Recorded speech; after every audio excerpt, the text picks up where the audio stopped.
Good. We want to thank everybody so much for coming out and showing your support. Originally, this was supposed to be amongst us and our 10 friends, and we're honestly so happy and so grateful of how much it grew and the support of our community and everything. We're just so grateful for it.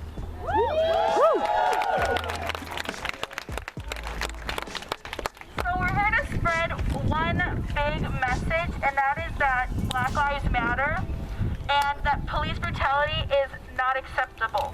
We want to make sure that everybody today gets their message out, let your voice be heard, and be safe, and just remember the main message: Black Lives Matter, and they will always matter, and that's the message for today, and no more police brutality.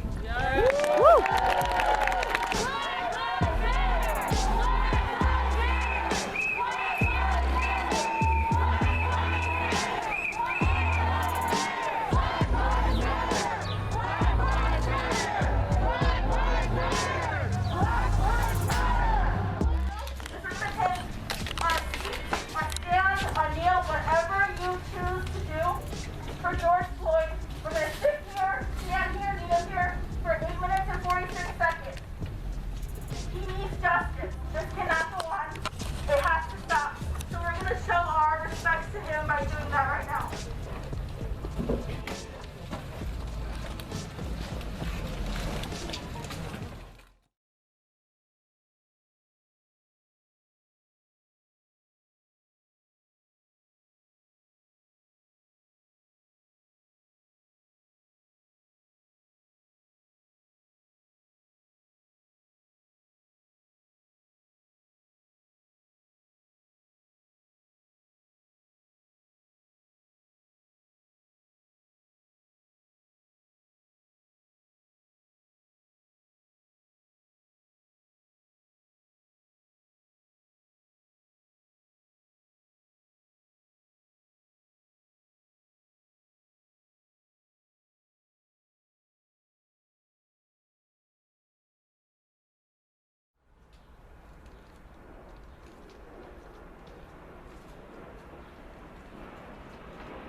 Here at Wheeling.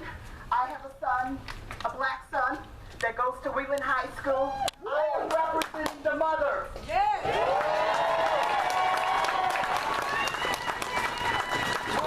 When George Floyd was dying, he called out for his mother.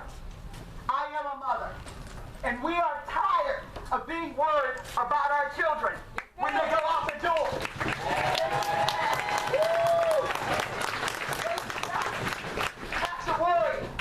Policemen attacking them or treating them in some way that is unjust. I tell my son all the time, you are not going to be treated like the other white boys when you go out the door. So I cannot protect you all the time, just like George's mother could not protect him. I am so happy to see so many different nationalities here today.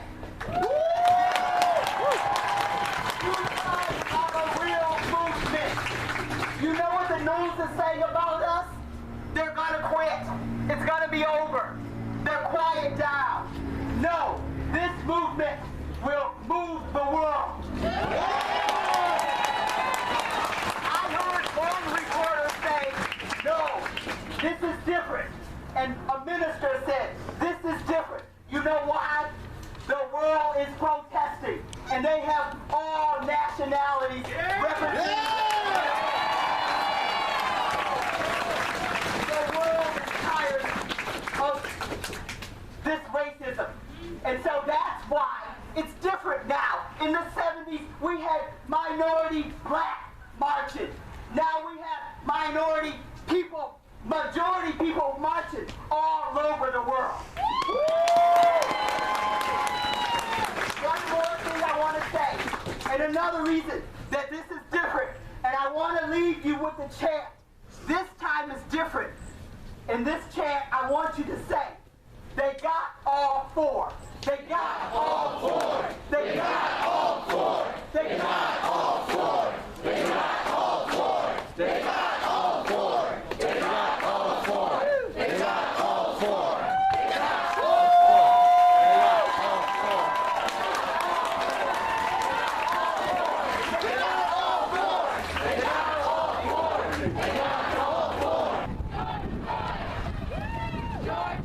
So I've experienced racism firsthand from a little guy still today as a 57-year-old black man.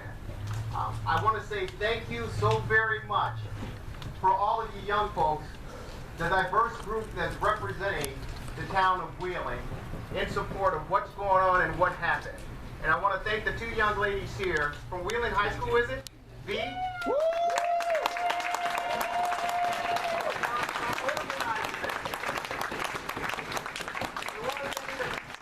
Our great job upstairs for a beautiful day to hold this protest, ladies and gentlemen. So I want to thank you so very much. But I want to say to you, I want to say this to you. This is fantastic, and it's definitely needed, and enough is enough. But it just does not stop here. And you all have to understand this.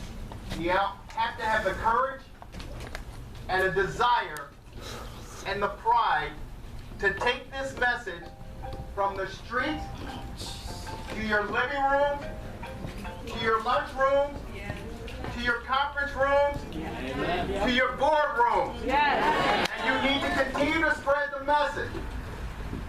And you have to stand up, just like you have the conviction here today, and you're expressing your viewpoints.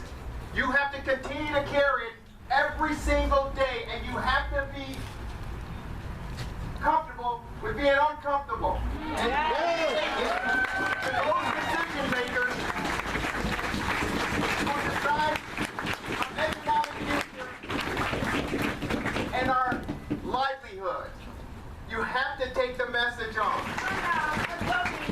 Ever in Wheeling, Illinois, come November.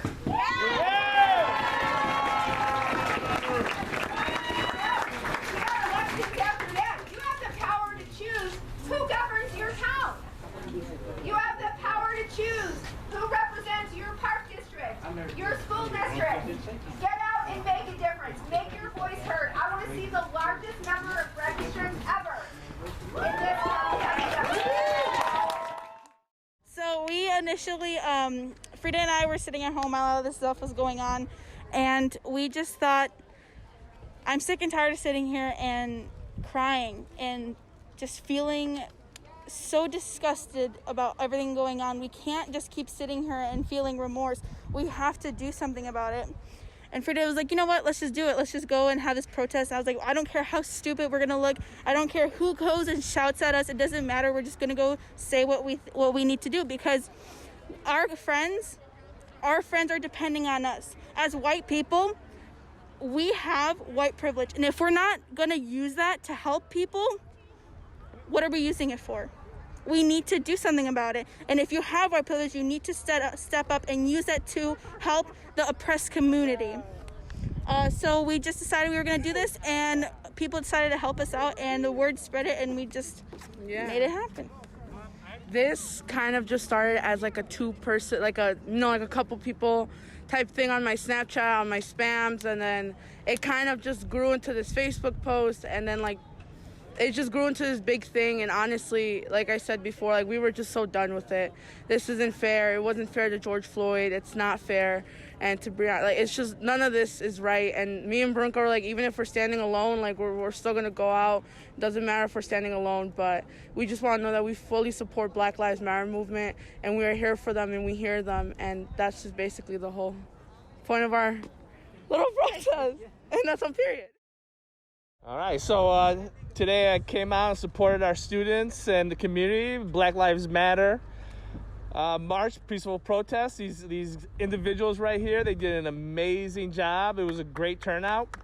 It's very empowering to see how many people in the community. We had District 21 board members, we had Park District board members, we had the library board here. We had a ton of youth, Wheeling High School teachers who were here. Our Mr. Brown and Mr. Wagner, my associate principals, were here also, and just to see so many kids, it was so well organized. It's good to see our community. Wheeling is an amazing place where everyone really kind of comes out to support the people, and it just reminds me of how great this community is, how grateful I am to be here and be a part of it. Freshman year, my first protest was Black Lives Matter. We were protesting back for Laquan McDonald, and it's just crazy to see that we still protest. And I just think back to the times when I was racially profiled, when I was followed in the store, when my cousin was taken to the police station because he was sitting on a porch of his best friend, waiting for his best friend to show up. And a man from across the street called the cops on him, saying he was doing illegal things on another person's property. And the fact that he was there without any parental guidance, without any guidance, period, not knowing what to do, crying and just taking his time to process how he felt, how they asked him questions without him knowing what he did wrong.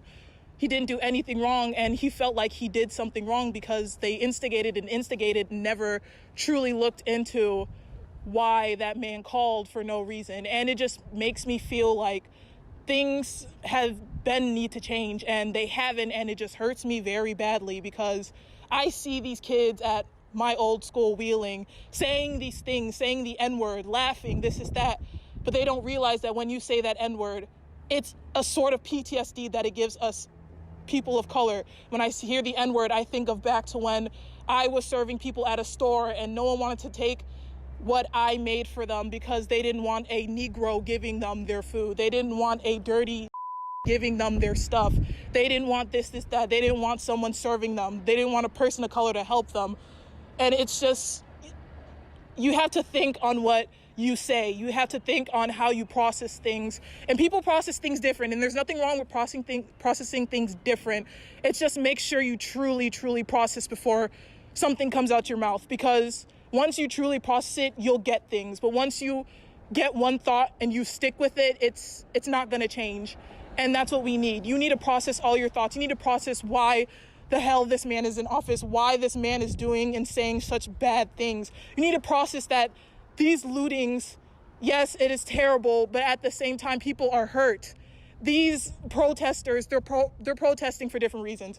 They're protesting for police brutality. They're protesting for their sons. They're protesting for their daughters, their husbands, their mothers, their wives. They are protesting to get this man out of office. They are protesting for people that have been hurt, that have been killed, that have been murdered. They are protesting for every reason they can find. And people just need to realize that change needs to come. And I will never forget that. I will always say to myself, yes, we have history books, but at the end of the day, your mind needs to be your history book. Look into things, research things, find out things by yourself, because school is not going to teach you other things than, I don't know, the old history of the white men who changed the world for other white men, when people of color were still slaving away, trying to build this nation with their bare hands, nothing but clay and mud to build this nation. So make sure your own mind is your history book. Stand up for what you believe in. And I will never forget, Angela Davis always said, I am no longer accepting things I cannot change, but I will change the things that I cannot accept. And we cannot accept this happening to our country, to the nation. People all around the world will not accept this, and we are done, and we need change.